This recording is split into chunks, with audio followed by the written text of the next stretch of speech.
Okay, I'm going to combine chapters 6 and 7 because honestly they should really just be one chapter. Chapters 6 and 7 are about energy.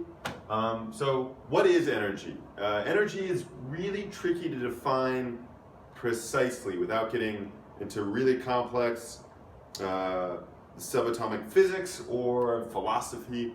So we can think of energy as just sort of a capacity for movement.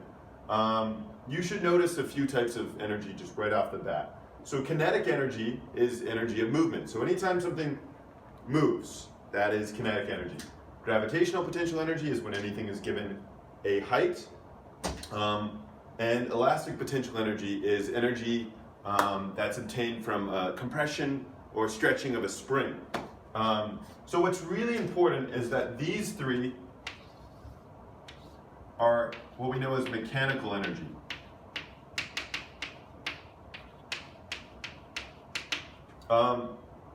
Now you should also be aware of friction energy.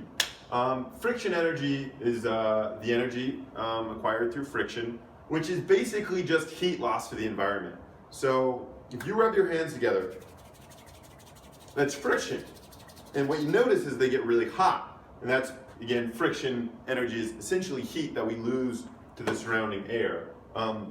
Chemical energy, the energy acquired from the chemical bonds of molecules. We're going to see this in context of physics as basically the energy provided by a human or by an explosion.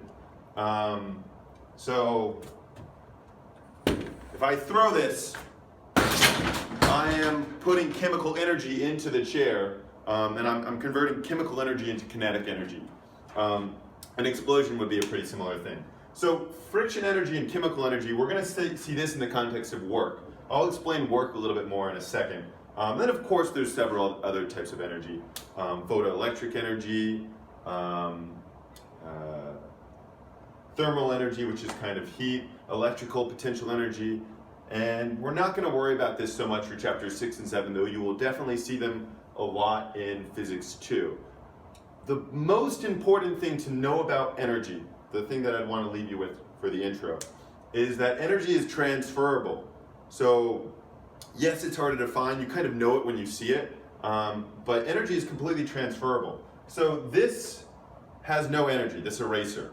I can put in chemical energy and now give it gravitational potential energy. So now it has gravitational potential energy, the capacity for movement, the capacity to fall, and as it falls, it loses gravitational potential energy and it gains kinetic energy. And the amount of kinetic energy that it gains right before it hits the floor would be equal to the amount of gravitational potential energy it has. So again, it has sort of no energy right now, so I'm putting energy into it. Now it has gravitational potential energy, and then it falls, that's kinetic. And then you think, well, what happens to the energy once it hits the floor? Does it just lose? I thought we can't create or destroy energy. Yeah, we're not creating or destroying energy, but it hits the ground. And if you had little thermal goggles and you looked at what happened when it hit the ground, you would see the ground turn red. The ground heats up. So that's friction that stops the eraser when I drop it. And we lose that energy to the environment as heat. So yes, you cannot create or destroy energy, but in the context of these physics problems, we're going to kind of, it's not created or destroyed, but it can enter the system or leave the system.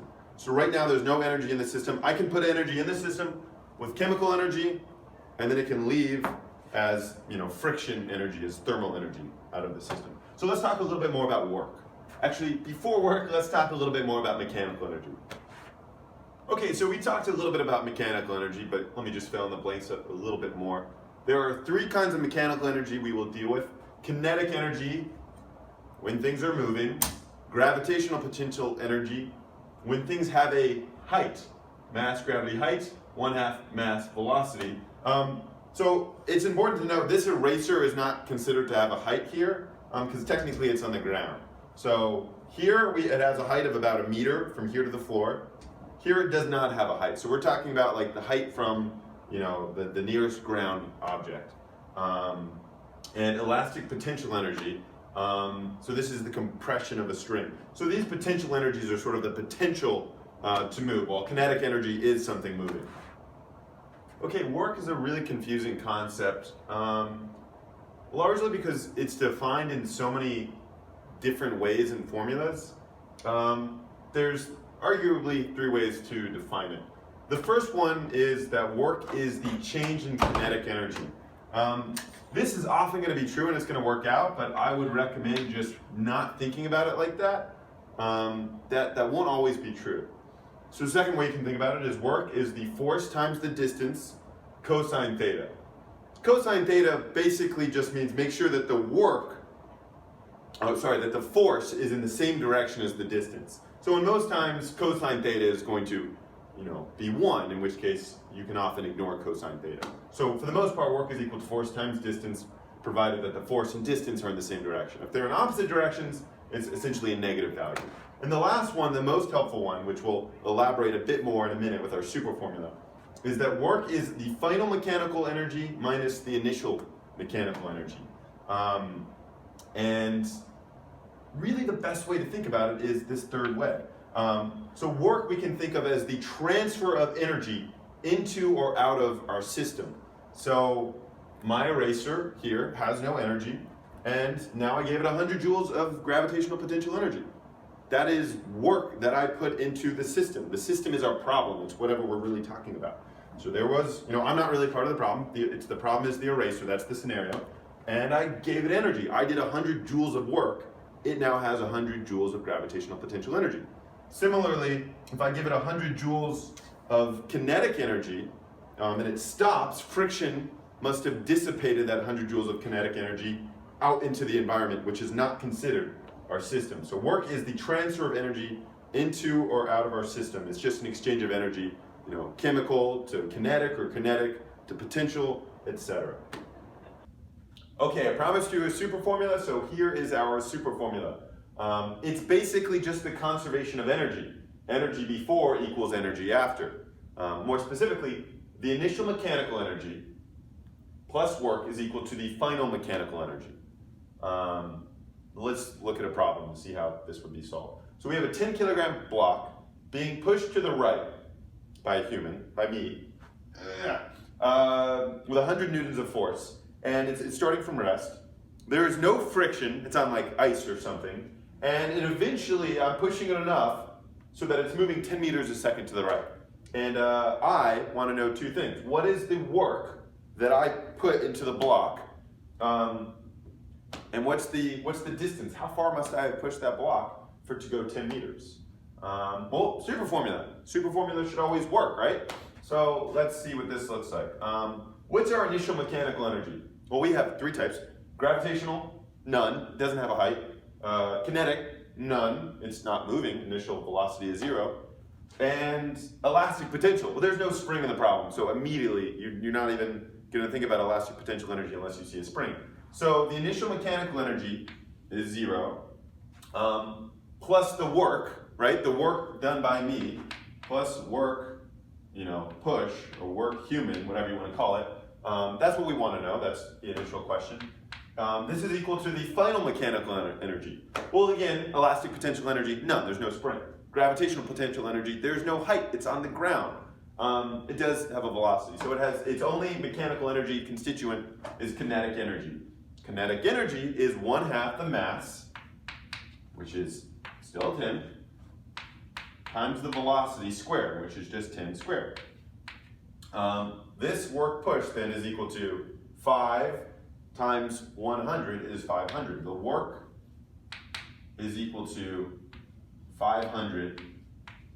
And work is joules. Work is just a transfer of energy. Energy is joules, so work is joules.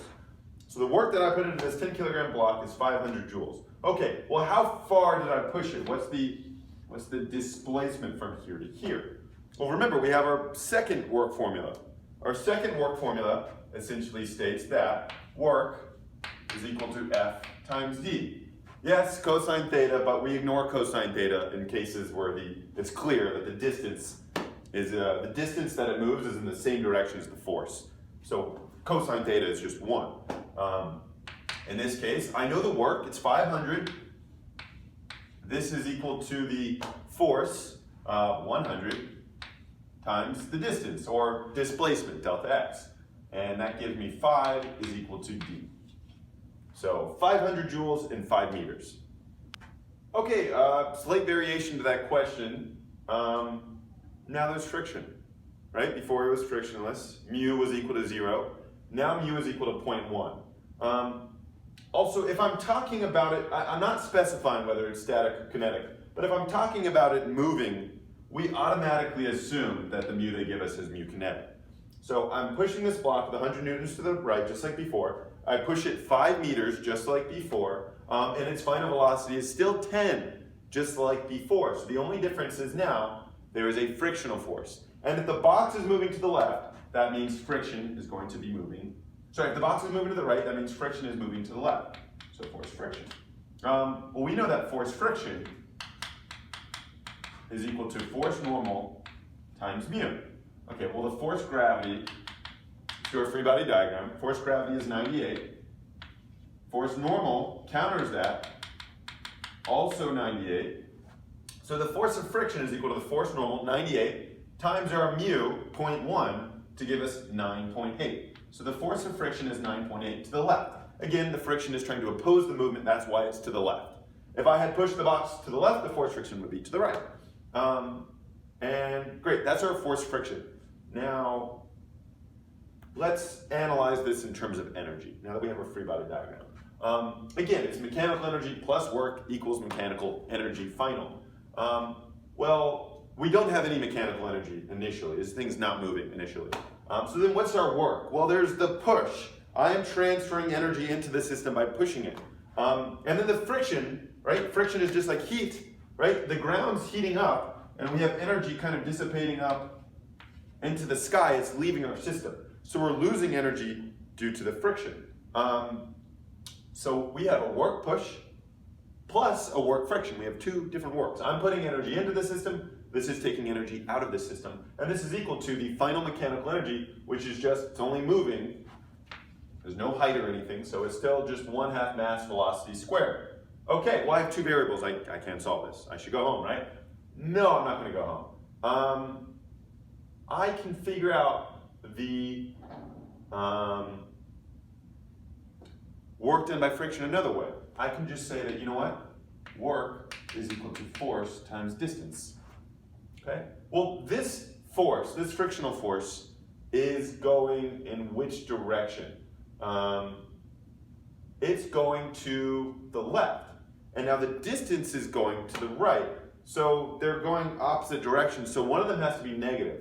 It's a fancy way of saying our force friction will be negative. In fact, it will always be negative. The force goes one way, the distance goes another way. One of these values is negative, and the work is negative. And we already knew the work was negative. Negative work means energy leaves the system, essentially. So this is going to give me 9.8 times the distance, which is 5. 9 times 5 is 45. 0.8 times 5 is 4, so that's 49. So this is 49 joules that leaves the system, negative 49. Okay, so work friction is equal to negative 49, is equal to, this is, we said 500 from earlier. So work push minus 49 equals 500. Work push is equal to 549.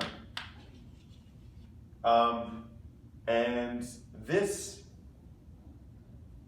they could either ask for what's the work push or what's the work friction. Often they ask for the work friction. Just remember that it's got to be a negative number because the force goes one way, the distance goes another way. Or alternatively, the friction is, making energy leave our system, and leaving our system is considered a negative.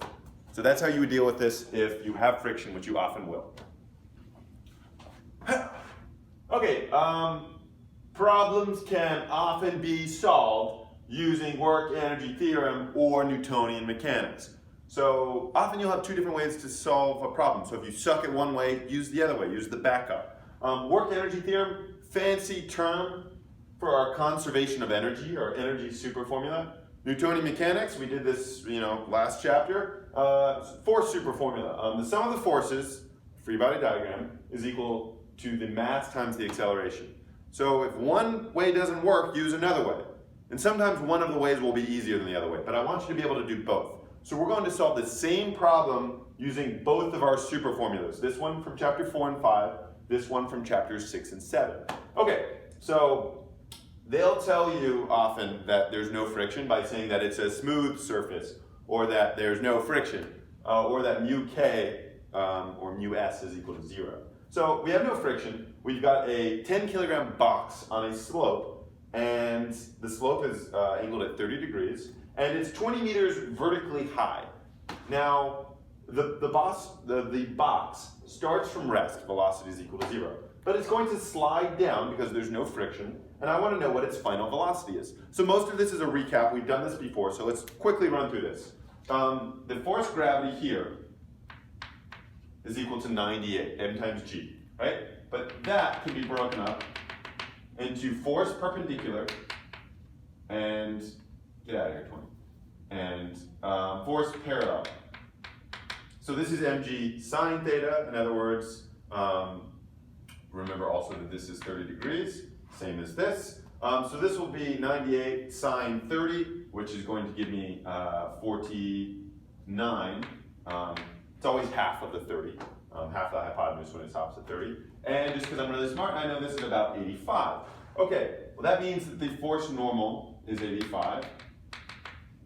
There's no friction, and so the only thing really acting on this is the force parallel. So I'm just going to move this force parallel line kind of up here. So this is our force parallel, and it is equal to 49. Okay, well let's do our super formula. The sum of the forces equals ma. In the perpendicular direction, we have 85 minus 85 equals 10 times a is 0. It's not accelerating in the perpendicular direction, but in the parallel direction, we have 49, it's the only force, is equal to 10 times a, 4.9 is equal to a. So this box starts accelerating, and is accelerating the whole time with 4.9 meters per second squared down. And what's the distance? Well, if the height is 20 meters and this is 30 degrees, you can do some fancy trigonometry, SOHCAHTOA, and you can figure out that this is 40 meters. It slides for 40 meters. Well, now it's just chapter 2 problem. It's just kinematics. So we have in the z direction because it's on a hypotenuse, on a slant, not x or y exactly. We can say that our delta z is equal to 40, and we can say that our initial velocity is equal to 0, and I want to know our final velocity. Provided that our acceleration due to gravity, due to the parallel component of gravity, is 4.9.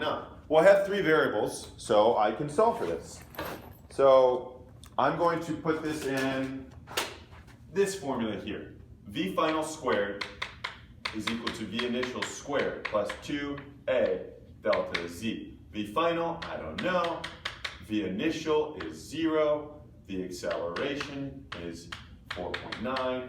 And delta x, delta z, same difference, is equal to 40. So let's see what this gives us. 2 times 4.9 times 40. Square root of that is 19.8. The final velocity when the box is at the bottom of the hill is 19.8 meters per second.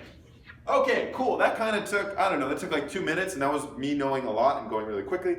That's complicated. That's too much work. We can do it quicker with the work energy theorem, the conservation of energy. Okay, same problem. No friction. 10 kilogram block, 20 meters high. I want to know what's the velocity when the block is here. Okay? Well, what's my mechanical energy initially? There's no spring, so let's forget about elastic potential. There is no velocity, so there's no kinetic. But we do have a height. It has a height of 20 meters. So my ME, my mechanical energy 1, is just the gravitational potential energy, which is mgh, 10 times 9.8 times the height, which is 20. There is no work. There's no chemical energy. There's no push. There's no explosion. There's no friction. There is no work. Work is completely out of the question for this problem. So plus 0, no work, is equal to well, what is it at the end? At the end, it's on the ground level, so there is no gravitational potential energy. There is no potential for gravity to move this thing anymore. Boom. So it's moving though, so it just has a kinetic energy. So basically we have all of our gravitational potential energy converted into kinetic, moving energy. And that is just 1/2 mv squared. So this is equal to 1/2 times 10 times v squared. Pretty much in all of these cases, I gave you the mass as 10. You actually didn't need to know that. I could have just said m, the m's would cancel. But I gave you 10 kilograms, so we can solve it just the same. 10 times 9.8 times 10 times 9.8 times 20 times 2 divided by 10, square root of that. Oh my gosh, it's 19.8. That was so much easier. 19.8 meters per second squared. We solved it with our super formula from energy and our super formula from Newtonian mechanics. This one's probably easier most of the time, but if it's too complicated or if you can't do it, you can use this as a backup. Okay, we're going to do a problem, it's a multi-step problem that's really just going to demonstrate that a lot of these energy problems are really just looking at different snapshots in time. If energy is conserved, then we're just using our super formula, the energy in one scenario. Time 1 will equal the energy to 2, which will equal to the energy in time 3, which will equal the energy in time 4. Okay? Unless there's work, in which case you're putting energy into the system. That would be like if I'm pushing it, or if there is friction, in which case energy is leaving the system, or an explosion, or something like that. And it'll be usually pretty clear if that's the case. So here's our thing. We have a box. It's attached to a spring. And I am going to push on it. I'm going to push on it and I'm compressing the spring. And then I let it go in time 3. And then it starts flying to the right. And then it starts flying up the hill. And eventually it's going to go so far up in the hill, it's going to go slower, slower, slower, slower. And it's going to stop. And then it's going to slide back down this way. And I want to know a few things. So let's analyze this step by step. So initially, time 1, before I pushed on it, there is no energy in anything. The spring is happy. The spring is at its equilibrium point. Equilibrium point just means where the spring wants to be. If I suddenly pressed onto the spring like this, I'm compressing the spring. The spring is a certain distance, x, whatever x might be, from the equilibrium point. But I haven't pushed on it yet. But now I do. So no energy anywhere here. No gravitational, no kinetic, no elastic. Everything's happy. Now I compress it, compressing the spring. Well, the elastic potential energy of the spring is just 1/2 kx squared. So the question is, what's the elastic potential energy in the spring? It's pretty easy to calculate. The elastic potential energy will be equal to 1/2 times k, 100, times x squared. But we're talking about energy. Energy is joules. Joules incorporates meters and kilograms. So I need to immediately just be disgusted by this 10 centimeters and say, oh, you mean 0.1 squared? Because that's what they mean. We want meters, not centimeters. And this is 0.1 squared times 50 is wow, that's a small amount of energy. 0.5 joules. Okay. 0.5 joules. The second question here is, what was the work that I did in compressing the spring? Well, remember, work is just a transfer of energy into or out of your system. In other words, the scenario you're talking about. So our scenario has no energy. Now it has 0.5 joules of energy. The work is 0.5. That's how much work I put into the system. I converted my chemical energy through complex cellular respiration and muscle fibers contracting and expanding, and ATP, and I put 0.5 joules into the system by compressing the spring. Time 3. So now, it's been compressed, and then I let go, and then, the spring pushes that out to the right. Now I want to know, what's the kinetic energy? How fast is it traveling? Well, the spring is back to normal. The spring was compressed here, a distance of x, and, then I pushed it, the spring pushed outwards, and now the spring kind of oscillates and it goes back to where it wants to be. It's back in equilibrium, meaning there's no more energy in the spring. It's happy. But now we have kinetic energy here. Kinetic energy, and there's no gravitational, right? It's on the ground. So this is just 1/2 mv squared. Okay, I don't have a mass. I could have given you a mass, but we technically don't need the mass, right? Because where does all of the energy have to be? we have to have 0.5 joules worth of energy. Trying to think about this. I don't think I have to give you a mass. Maybe we'll come back, but we might have to seriously edit this video. But let's say that we don't have to edit it for now. We know that the kinetic energy, if that's all they're truly asking for, is 0.5 joules. It has to be the same thing. That 0.5 will be equal to 1/2 mv squared. That is absolutely true.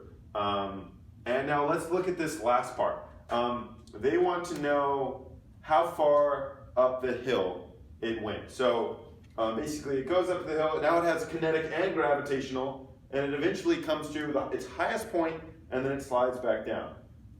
At its highest point, so compression, it's moving, it's moving, it's moving, it's moving, it stops. If it stops, it has no more kinetic energy. It only has gravitational potential energy. So this is only gravitational potential energy. And I didn't tell you, but let's say that, let's say that it moves, I calculated, and it moves 0.3 meters up the slope. So this right here, it goes 0.3 meters, and that's its highest point, and then it's going to come back down. So the gravitational potential energy will just be equal to 0.3, the mass, or sorry, oh, no, not 0.3. Okay, 0.3 represents the hypotenuse, right? But if gravitational potential energy is mgh, h is the height. So I just want the y component. Okay, well if this is 0.3 here, I can easily solve for y by doing some SOHCAHTOA stuff, trigonometry, and I get that this y is equal to 0.15 meters. So my gravitational potential energy becomes 0.5 for the height, and 9.8 for the gravity, and I don't have the mass. But I do know, I mean, I can just absolutely, this is all assuming that there's no friction, and we're not losing any energy, that this 0.5 joules is the same here, and it's the same here, and it's the same in this one too. So this should just be, we had elastic potential converted to kinetic, converted all into gravitational potential energy. So I'm getting that 0.5 equals 0.5 times 9.8 times m. So 0.5 divided by 0.5 divided by 9.8. The mass is 0.102 kilograms. Okay, cool. So now let's go backwards in this. So let's say they made it more difficult. They say, okay, great, the kinetic energy is 0.5 joules, but we want to know the velocity as well. How fast does it go here when it only has kinetic energy? Well, now, in the last part, we solve for the mass. So I can just say, all right, 0.5 joules, the kinetic energy, is equal to 1/2 the mass, 0.102, times the velocity squared. 0.5 times 2 divided by 0.5 times 2 divided by 0.102, square root of that, gives us 3.13. Velocity equals 3.13 meters per second. That's how fast it goes. And notice, I even forgot what I was doing. I didn't work out this problem beforehand. But if you just systematically set it up with time 1, time 2, time 3, time 4, then you know which energies. You really have to analyze and realize there's no energies here. There's only elastic potential energy here. There's only kinetic energy here. And there's no gravitational potential energy here. And then notice, well, the only time we put work in, had any work was in the very beginning when we, start the whole thing by pushing on it. And after that, there's no work, there's no friction. So in other words, all of these have to have the same energy value. And then you're just solving for variables and plugging them in at will. So this is kind of how you want to approach a lot of the problems, setting up time 1, time 2, time 3. Depending on the scenario, some problems will be more complicated and more multi-step than other problems. Okay, I got 99 problems, but a roller coaster ain't one. I debated for like 3 minutes whether I should make that joke, and I'm happy with my decision. And for maybe the one person still watching, you can just turn it off now. Okay, so roller coaster problem. I have a roller coaster with mass m. And believe it or not, this is actually how roller coasters work. Most roller coasters, maybe they have like an electrical, something to accelerate them in the very beginning. Most of them don't have engines. They're literally just like amazing examples of the conservation of energy. So roller coasters here at the very top, it's not moving. This is like the start basically. Something like moved it up here and then it's just falling basically the whole time. I want to know the velocity at the top of this circle here. Okay, well this is just conservation of energy. We have our super formula. Mechanical energy 1 plus work is equal to mechanical energy 2. Burn that into your skulls. Well, there is no friction and there is no like explosion, or I'm not pushing it, so there's no work. So it's just mechanical energy 1 equals mechanical energy 2. That's how we're going to solve this problem, 100%. So what's the initial mechanical energy? It is the mass, whatever that is, times the gravity. Gravity is 9.8 times the height. The initial height is 100 here. So this is our 1, our initial, and this is our final. Okay. Well, what kinds of energy do we have at our final?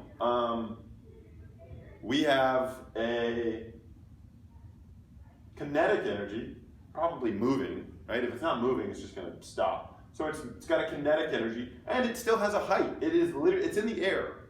You know, it's going to be like here-ish, right? And it's moving. So it has a height, so it's got both. It has its own MGH. What is its MGH? I didn't tell you how high it was. I just gave you the radius of this. But this is just a tricky way of really indirectly giving you the height. If the radius is 15, then 2 of the radiuses, the diameter, is just the height that it's at. Assuming that this is all at like the same level more or less.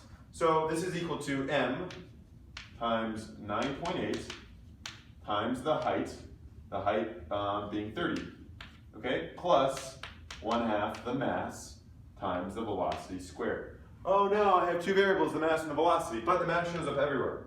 So the mass just cancels out. So this becomes 980 is equal to 9.8 times 30 is 294 plus 1/2 velocity squared. And this is a job from my calculator to save the day. 980 minus 294 times 2, square root of all of that, 37. That's the velocity at this point. Okay, this is pretty much the same problem, but with one tweak. So now we don't know the height that it starts at. And they're actually asking, what does the height have to be for the cart to just barely make it around the circle? Meaning, if the height was any smaller, it would go and it would fall. It wouldn't make a complete loop. Okay, to do this, we have to bring back centripetal motion and analyze that a little bit more in depth. So this is a common thing to ask, like the critical velocity to make it around a circle, or the minimum velocity needed to make it around a circle. So let's look at our circle. So here is our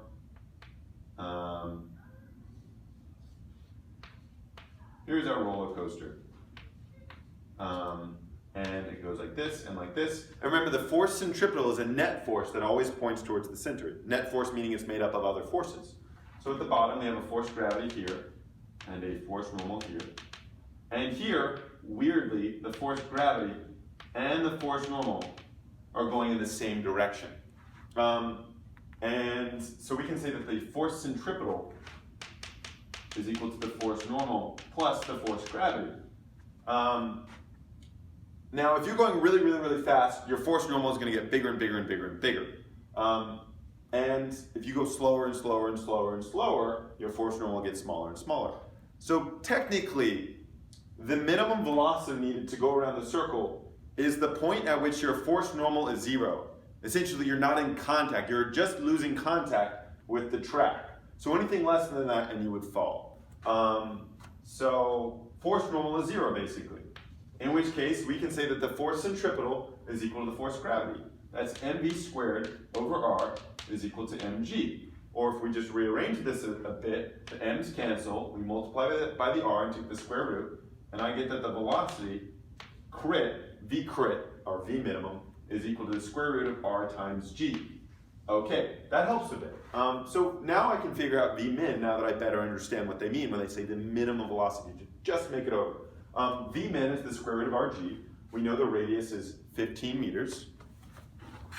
So I know that the velocity going around this track then is 15 times 9.8, and the square root of that is 12.12. 12.12 is how fast our car is going at this point. Now, we can analyze this back as an energy problem. We have this point here. So this is our mechanical energy 1. Remember, there's no work for this problem. There's no friction, there's no explosion, there's no pushing. So we just have no kinetic here. It's not moving, the velocity is 0. So it's just gravitational potential energy. M times 9.8 times h is equal to, now at this point, we have potential energy because it's above the ground, it has a potential to fall, and it has a kinetic energy. So we can say 15 meters plus another 15 meters is 30 meters. So M times 9.8 times 30 plus the kinetic energy. And we needed this velocity for the kinetic energy, otherwise we wouldn't know what the velocity was. Plus 1/2 the mass times the velocity, which is something we just calculated, 12.12 squared. All of the m's cancel very nicely, and we only have height to solve for. So this is 294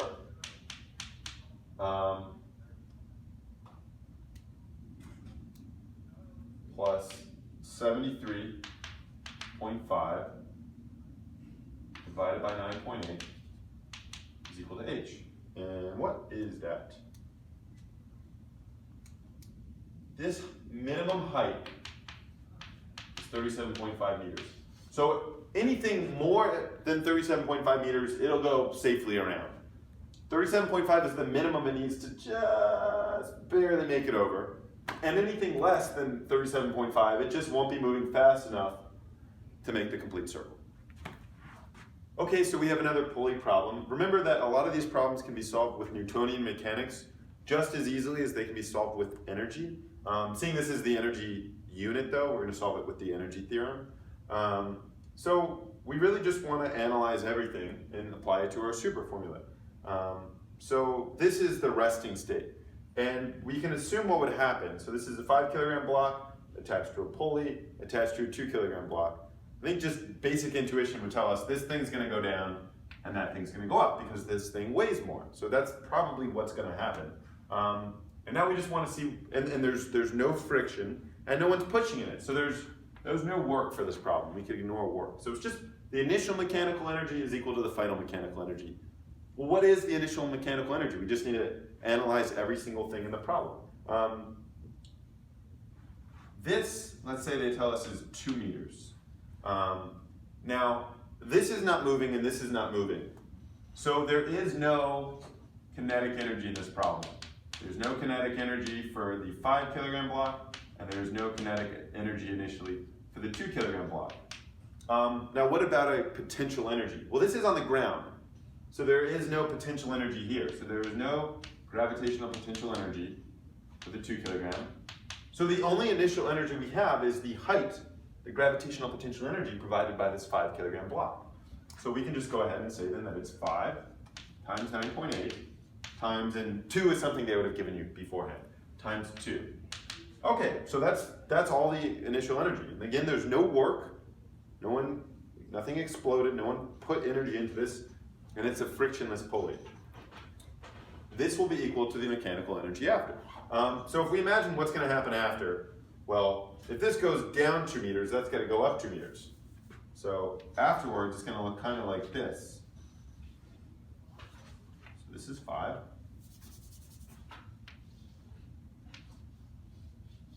And this is 2. And that's moving up, and this is moving down. Again, we're talking about it like sort of right as it's hitting the ground, not after it's hit the ground. In which case, this has a velocity downwards, and that has a velocity upwards. And the velocities have to be the same, because when things are connected and they're in contact, we think of this as one complete system. It has to move together. If one of them moved faster than the other, then the rope would stretch, and if one moved slower, then the rope might bunch up, and that's just not going to happen in these problems. So afterwards, now that went down 2 meters, that went up 2 meters. This has a gravitational potential energy then of 2 times 9.8 times 2 and it has a kinetic energy. It's moving upwards. We're talking about right before it hits the ground, in which case it's still moving. So the kinetic energy here is 1/2 times the mass times the velocity squared. We don't know the velocity. That's ultimately what they want us to figure out. This does not have any more gravitational potential energies. It's like right at the ground, in which case its height is basically 0. But it does have a kinetic energy. It's moving. It's just about to hit the ground. And so its kinetic energy is 1/2 times 5 times v squared. Remember that these v's are the same. And this will always be the case. They have to accelerate together, and they always have to have the same velocity, otherwise it's going apart or moving in. This is a lot of stuff, so we're going to calculate all this. 5 times 9.8 times 2 is 98, is equal to 4 times 9.8 is 39.2. So these problems can be pretty long like this. Often there's a lot of variables to take in a lot of blocks. So remember, you have to do a kinetic and potential energy for each block. So that's 39.2, and this is then just v squared plus 2.5 v squared. And these are the same v's, so we can combine them and subtract this. So 98 minus 39.2 gives us 58.8 is equal to 3.5 v squared divided by 3.5, take the square root of that, and I get that the velocity of both blocks is 4.1 meters per second. Again, we're also looking at snapshots in time. The first snapshot, the initial when it's right here, and then the final when the 2 kilogram one has come up and the 5 kilogram one has gone down 2 meters. And it's always just a super formula, just basically just a conservation of energy. The mechanical energy plus the work, in which case there was none, is equal to the final mechanical energy, which we calculated, just like this. Okay, cool, so last problem. And really all I'm trying to drive home here is just the analytical part, how you should approach these problems and think about them. So we have a skateboarder, and he's going off of a half pipe. Quarter pipe, I don't know. He's doing some skatey thing. And he follows here at point A. He picks up speed. At point B, he's going 5 meters per second. And suddenly there's like a whole bunch of extra friction here. So there may or may not be friction here, but there's definitely a lot of friction here. And he keeps going, and then for 10 meters from B to C, he comes to a stop, and his velocity is 0 at point C. So we want to know a few things. I want to know the energy lost at from A to B. Okay, so, well, let's just find out the energy at A then, and then compare it to the energy at B. Maybe he didn't lose any energy. So at A, he's not moving, and then he starts moving, right? So there's no spring, so obviously it's no elastic. So our super formula again is mechanical energy initial plus work equals mechanical energy final. So this is just mgh. He weighs 100 kilograms. So 100 times 9.8 times, but what's his height? They say that, you can kind of imagine this as a full circle, in which case the radius is 5. Well, if the radius is 5, so is this radius, which is essentially his height. That's a common trick, they're just giving you the height. So his height is 5, so 100 times 9.8 times 5 is 4,900. This is how much energy he has at the very top. And I'm just curious, if there was no friction, all of this potential energy should be converted to kinetic energy. There's no gravitational potential energy here. So we could just say then that 4,900 is equal to the kinetic energy here, which is 1/2 mv squared. And the mass is 100. And so it's this number times 2 divided by 100, square root of that. And we would get 9.9. The velocity at the bottom should theoretically be 9.9 if there was no friction and all of our gravitational potential energy is converted to kinetic energy, but it's only 5, so we definitely did lose some energy due to friction. Friction slowed us down. And again, friction is really just energy dissipated as heat. It kind of goes out into the universe. It goes somewhere else. It goes out of our system, out of our problem. So I can the initial question is, what is the energy loss from A to B? Alternatively, they could say, what is the work done by friction? Because work is energy lost from our system if it's a negative value. So our super formula, mechanical energy 1 plus work equals mechanical energy 2. We just calculated the first part. This is 4,900, okay? Plus the work due to friction, work F, is equal to mechanical energy 2. Mechanical energy 2, no elastic, no gravitational, it's only kinetic. It is just 1/2 times 100, his mass, times his velocity, 5 squared, which they gave us. Again, this velocity was a theoretical velocity if there was no friction. So this will be 4,900 minus 50 times 25 is 3,650. But it's a negative value. Work friction, when I calculate it, it comes out negative, is negative 3,650. Well, work friction is almost always negative for two reasons, two explanations. One is that friction will point in the opposite direction as movement. So he's moving this way, and the whole time friction is working this way. It's always working against the direction he's going, which makes it negative. Alternatively, and we can think about it as, well, it's energy lost. Energy lost should be negative. So that kind of checks out. That's part 1. Part 2 now says, what is the coefficient of friction at this point here? Okay, well, let's just apply our formula again. Mechanical energy plus work equals mechanical energy 2, or final. So our initial energy is what we just calculated, 1/2 times 100 times 5 squared. And that's 1250. So 1/2 times 100 times 5 squared is the kinetic energy at B. So that's our mechanical energy, which is 1250, plus work equals, what's our final energy? Our final, well, there's no elastic, no potential, and there's no kinetic. His velocity is 0. So its final mechanical energy is 0. Work then is equal to negative 1250 joules. Okay, but I want to know the coefficient of friction. It's tricky. But friction is, as he moves to the right, friction is trying to inhibit his movement. And so friction pulls to the left.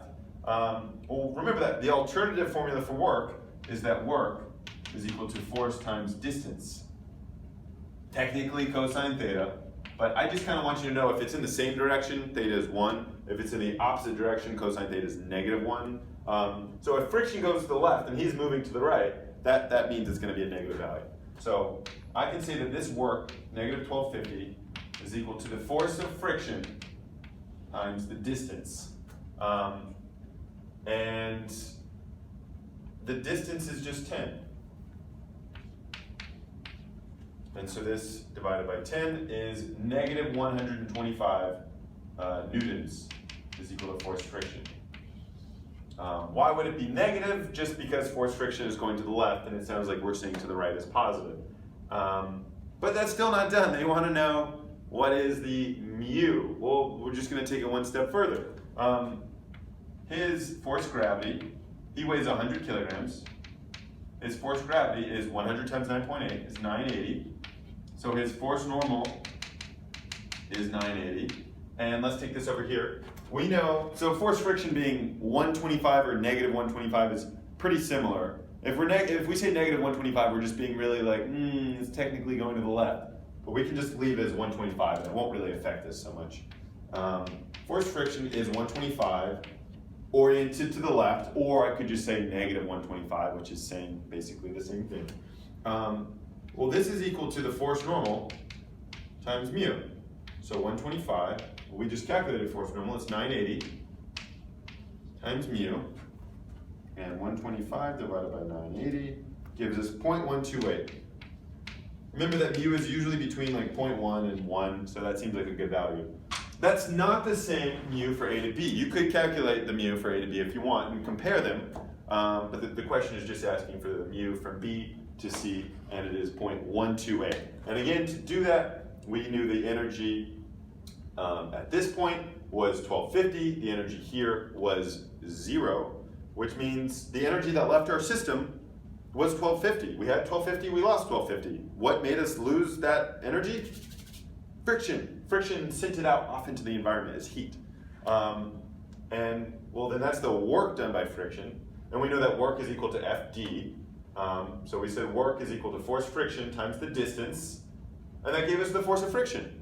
And we don't really care so much about negative positive. It's not that important as long as you know for sure what your directions are. And this is friction to the left. Well, so then force friction itself is equal to force normal times mu.